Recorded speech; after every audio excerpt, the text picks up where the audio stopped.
म्हणजे जेव्हा ह्यांची लोक फोडायला सुरू झाले तेव्हा यांना सुचलं की दुसऱ्यांची पोरं मांडीवर घेऊन आपली सांगू नयेत. काय गुलाबराव, हे तुम्ही सांगायचं का? अहो तुम्ही स्वतः वाया सुरू गुवाहाटी जाऊन स्वतःहून फडणवीसांना दत्तक केला. ज्याचं स्वतःचं दत्तक कसं झालेलं आहे त्यानं दुसऱ्याला सांगायचं की मांडीवर घेऊ नका म्हणून.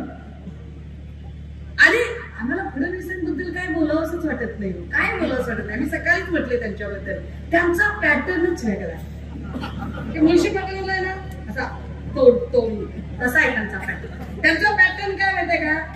ते नेते वाढवत नाही, ते पक्ष वाढवत नाही.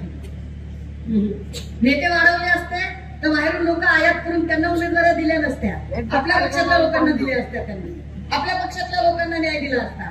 ते नेते वाढवत नाही, ते पक्ष वाढवत नाही, ते दुसऱ्यांचे पक्ष फोडतात. अशा लोकांकडून आम्ही काय अपेक्षा कराव्या आणि काय याला पण करून बोलावं? दादा हो, ह्या सगळ्यांमध्ये ते रोज नव्या नव्या गोष्टी सांगत आहेत. काय गुलाब पाटील म्हणाले की काय 1 तारखेला घराच्या बाहेरच झोपा, लक्ष्मी तुमच्याकडे येणार आहे, नगर विकास खातं आपल्याकडेच आहे. आणि दादा, नगर विकास खातं फक्त 1 तारखेला दाखवायला नसतंय. नगर विकास खातं हे नगरांचा विकास करण्यासाठी असतं. नगरांचा विकास जर तुम्ही केला असता तर 1 तारखेला तुम्हाला असं रात्रभर वटवाघळासारखं फिरायची गरज काय पडणार आहे?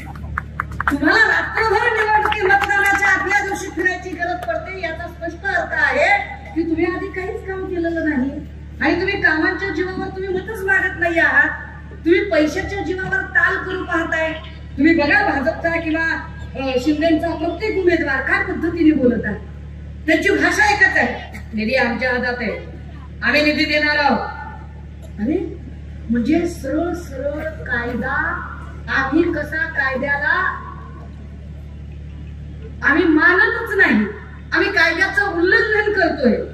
आमच्यासाठी कायदा वेदा काही गोष्टच नाही हे जणू एका अर्थाने ते स्पष्टपणे कबूल करतात. आणि विशेष यातल्या एकावर देखील निवडणूक आयोग कसलीही अजिबात कारवाई करत नाही. निवडणूक आयोग यातल्या एकालाही अजिबात नोटीस वगैरे पाठवत नाही. हे सगळं इतकं भीषण वास्तव आहे आणि ते सरळ सरळ बोलून दाखवतात की काही काम बिम करायची गरज नाही.